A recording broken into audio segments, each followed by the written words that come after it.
siapkan dulu. Kita doa dulu ya. Baik. Siap. Berdoa dimulai. Bismillahirrahmanirrahim. Alhamdulillahirabbil alamin. Arrahmanirrahim. Maliki yaumiddin. Iyyaka na'budu wa iyyaka nasta'in. Ihdinas siratal mustaqim. Siratal ladzina an'amta 'alaihim ghairil maghdubi 'alaihim waladdallin. Muhammadin nabiyya wa rasulah. Memberi salam. Assalamualaikum warahmatullahi wabarakatuh. Waalaikumsalam warahmatullahi wabarakatuh. Miss absen dulu ya. Sekarang tanggal berapa? 5 Oktober. 5 Oktober. Felisa Aprilian Jani, Muhammad Mirza, Septian Ahad, juga sakit. Dia sakit dari hari Senin, tapi minggu depan, ini 2 minggu lagi berarti ya. Sekarang ini mata pelajaran yang apa? Ekonomi bisnis. Kita nggak langsung ke materi ya.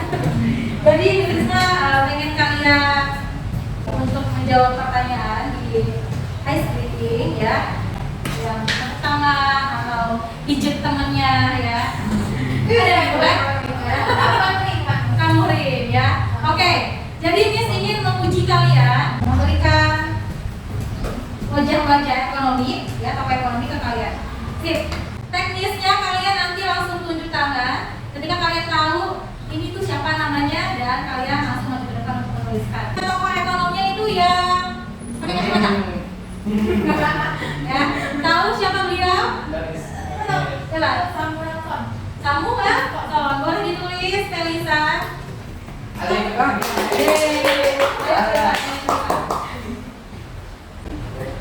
Apa gemeteran dong?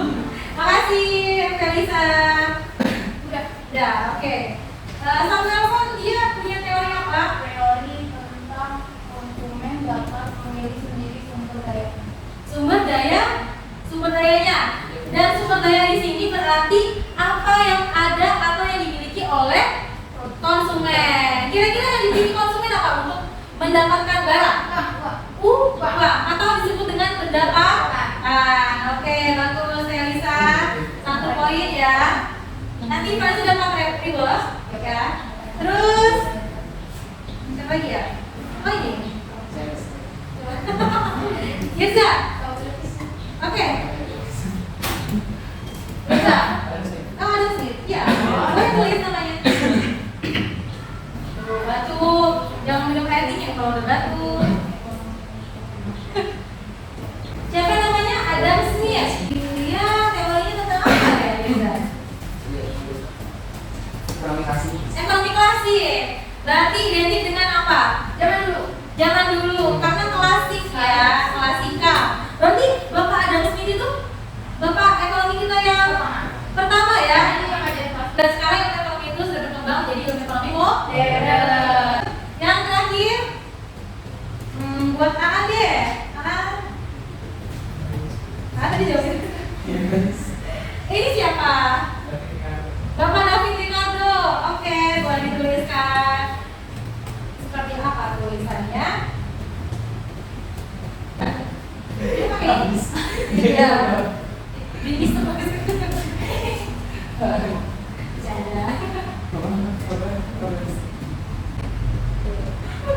A-nya gede banget itu. Terima kasih ya Allah. Jangan repot dong, gimana? Oke. Ya, baru ya. Oh iya. Oke. Belum ini dong, belum kenalan. David Ricardo apa teorinya? Teorinya itu mikro dan makro. Teorinya ekonomi mikro. Ya, jadi kalau mikro itu berarti ilmu ekonominya itu yang kecil lingkupnya. Tentang apa? Perilaku konsumen. Jadi kalau perilaku konsumen itu dia masalahnya itu masih bisa diatasi. Kecuali yang makro. Kalau makro itu baru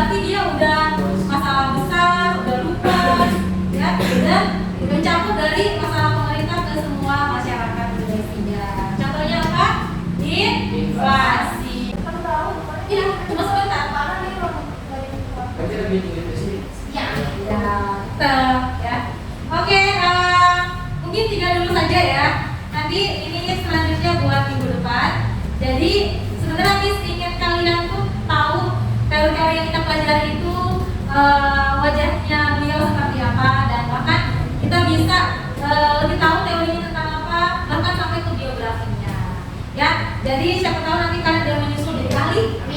Kita review materi yang kemarin ya. Jadi ini tadi ada sangkut paut ya dengan teori siapa? Yang perilaku konsumen? Itu apa sih perilaku konsumen itu? Samuelson, ya betul. Jadi di dalam terbentuknya harga pasar dalam perekonomian itu kalian akan mempelajari tentang permintaan penawaran, terus yang kedua tentang keseimbangan pasar atau namanya kurva equilibrium. Pernah? Jadi yang namanya permintaan itu dia itu ada faktor-faktor yang mengaruhinya ya. Oke. Dan sebelum ke faktornya mungkin di sini ada pengertian. Permintaan itu apa? Apaan? Dengan jumlah barang atau jasa yang diinginkan atau dibutuhkan pelanggan pada tingkat harga yang beragam. Oke. Jadi ini apa? Sesuai Sesuai yang diinginkan konsumen. Sesuai yang diinginkan konsumen. Oke. Dengan harga yang berapa? Jumlah barang yang dibutuhkan konsumen pada tingkat harga yang beragam. Harganya macam-macam. Ya, betul. Kenapa macam-macam? Kenapa beragam? Karena yang barang beda-beda. Beda-beda. Beda-beda. Kualitasnya pun berbeda. Bahkan barang yang dijual di pasar tradisional dan pasar modern itu bisa beda harganya. Karena emang dia targetnya beda. Kalian tahu target kan? Tahu. Sip. Nah, hukum permintaan sendiri itu adalah semakin tinggi harga. Barang maka semakin tinggi jumlah barang yang diinginkan. Oke, jadi ini konsep dari Hukum permintaan. permintaan dari konsumen. Benar. Lanjut, di sini ada faktor yang mengaruhi permintaan. Itu ada harga barang substitusi dan barang komplementer. Oke, satu ada barang substitusi. Artinya apa? Pengganti. Oh, berarti harga barang juga. Kalau barang komplementer apa? Pelengkap. Jadi kalau misalkan contohnya Aan itu mau beli apa ya?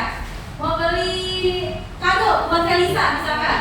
Nah, Aan itu pasti bilang, aku beli apa ya? Beli tumbler minuman atau tempat makan kayak gitu, ya. Atau misalkan ini yang komplementer ya, lengkap ya. Kalau yang substitusi berarti harus diganti. Bukan diganti. Contohnya gini. Apa ya? Pokoknya itu barang bisa ada penggantinya. Kita kalau misalkan lebaran nggak bisa makan ayam, ada makan daging, Ada ayam. ada ayam. Ada tempat ada nasi. Ya, atau opor ya. Jadi tidak stuck di barang itu aja. Tapi kita punya pilihan lain. Tidak stuck di satu barang. Tapi Jangan. Itu beda cerita ya. Jadi juga nggak masuk kayak gini ya.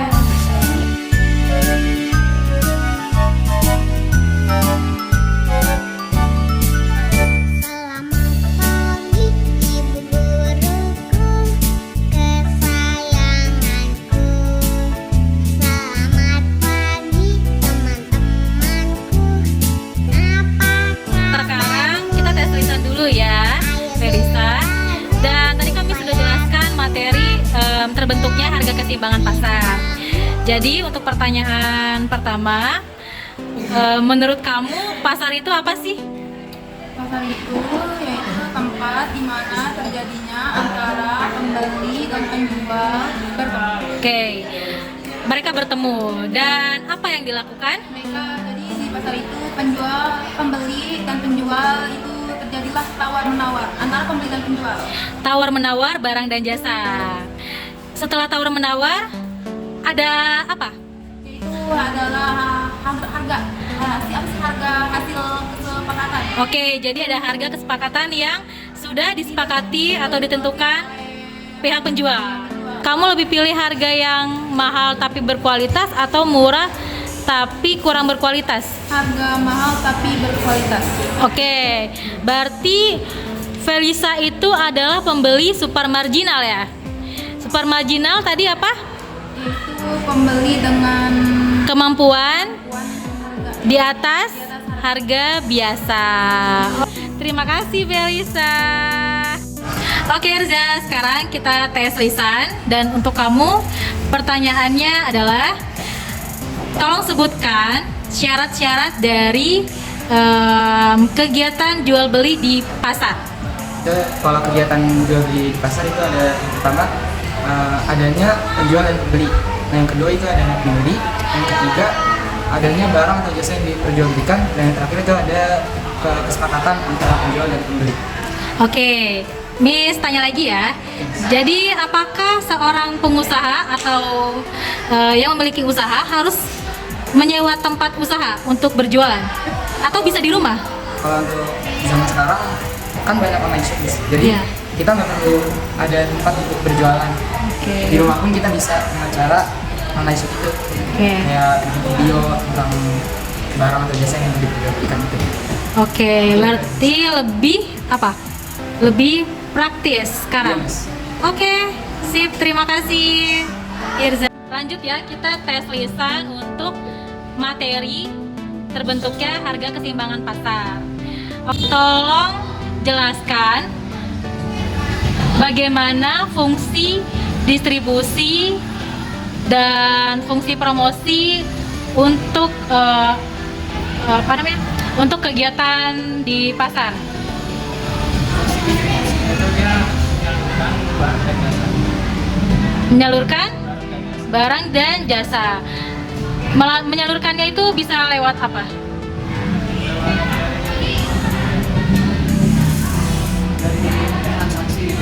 Ya, dari darat. Oke. Kalau untuk fungsi promosi, Promosinya lewat dari aplikasi. aplikasi. Berarti sekarang pasar itu dia bukan jualan secara langsung doang, tapi mungkin mereka ada media promosi lewat online ya. Oke, contohnya apa aplikasinya? Contoh aplikasinya itu ada TikTok, Instagram, sama Facebook. Oke, TikTok, Instagram, Facebook. Untuk yang e-commerce-nya? E-commerce? E-commerce-nya Shopee. Shopee, terus Bukalapak ya. Dan yang warna hijau apa tuh? Oh, Tokopedia. Nah, kalau online begitu berarti ada ini enggak tawar menawarnya? Tetap ada. Oke, tetap ada. Jadi sama ya prosesnya. Sip. Terima kasih, Aan. Oke, cukup sekian materi kali ini. Ada yang ingin bertanya? Ada yang ingin bertanya? Misalnya mau jual itu kan saya Oh, tidak bisa sekarang. Pertama Kak, kita harus survei dulu di lingkungan. Di lingkungan kita itu lagi butuh apa sih? Terus jangan lihat yang viral aja, tapi lebih ke konsumen itu lagi butuh apa. Terus yang kedua, jika kita produknya gagal, kita harus punya plan B. produk yang lain mungkin lebih Betul. Jadi kita harus punya plan A, plan B, plan C. Terus kalau kata orang kan nggak perlu modal, enggak. Jualan itu perlu modal. Modal apa? Perlu modal. Walaupun modal yang pinjam kan tetap aja kita harus punya. Ya. Dan bukan hanya itu, tapi kita harus punya jiwa kewirausahaan. Kalau kita nggak punya itu, misalnya sepertinya belum pas kalian harus gitu. Makanya ada orang yang dia punya modal, tapi dia nggak wirausaha. Nah itu dia nggak punya jiwa wirausaha. Ya. Jadi dia mending kasih ke temannya yang memang punya kemampuan itu. Ya. kalau punya jiwa apa? Yang perempuan yang punya jiwa itu. Kalau laki-laki jarang. Iya. Terus? Jadi 120 doang itu? Karena kamu sebenarnya kamu ada kayak tiga. Apa jadi Iya.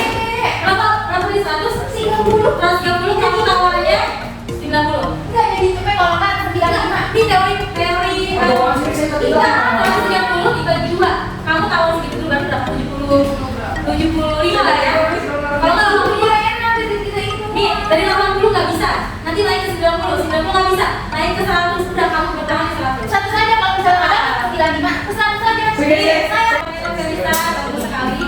Dan mungkin aja kan ada yang mau berwirausaha silakan, tapi harus tahu ilmunya dulu, punya ilmunya dulu ya. Betul. Oke, cukup sekian. Terima kasih. Mohon maaf bila ada salah kata.